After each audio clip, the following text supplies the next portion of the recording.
ఇక సిద్దిపేట జిల్లా Dubbaka municipality cooption ఎన్నికల్లో 4 సభ్యులను బీఆర్ఎస్ ఏకగ్రీవంగా గెలిపించుకుంది. ప్రత్యేకంగా సమావేశమైన పాలకవర్గం బీఆర్ఎస్ కు చెందిన ఎండీ ఖలీల్, యాదగిరి, దేవలక్ష్మి, ఎండీ నసీమాలను ఏకగ్రీవంగా ఎన్నుకున్నారు. ఈ సందర్భంగా వారిని ఎమ్మెల్యే కొత్త ప్రభాకర్ రెడ్డి సత్కరించారు. కొత్తగా ఎన్నికైన కోఆప్షన్ సభ్యులు దుబ్బాక మున్సిపాలిటీ అభివృద్ధికి కృషి చేయాలని సూచించారు.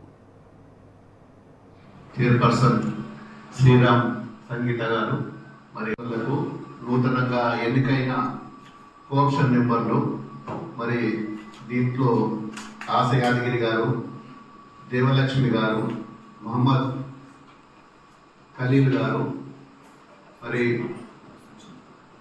మహమ్మద్ నసీం చిన్న గారు, వీరు నలుగురు కూడా మరి బీఆర్ఎస్ పార్టీ సభ్యులు.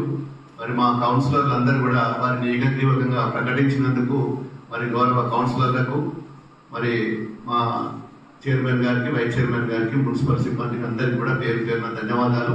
వారందరూ కూడా భవిష్యత్తులో దుబ్బాక మున్సిపాలిటీకి కలిసి ఒక అభివృద్ధిలో పాల్పంచుకునే విధంగా 4 కోఆప్షన్ మెంబర్లు మరి కౌన్సిలర్లతోటి సహాయ సహకారాలు అందించుకొని ముందుకు పోవాలని చెప్పి వారికి పూర్తి స్థాయిలో కౌన్సిలర్లు, అదేవిధంగా ఒక ఎమ్మెల్యేగా నాకు కూడా బాధ్యత ఉంటుంది కాబట్టి ఈ మున్సిపల్ అభివృద్ధిలో వాళ్ళు భాగస్వాములు కావాలని చెప్పి గెలిచిన వారికి ప్రత్యేకంగా కృతజ్ఞతలు, ధన్యవాదాలు తెలుపుకుంటూ జై తెలంగాణ.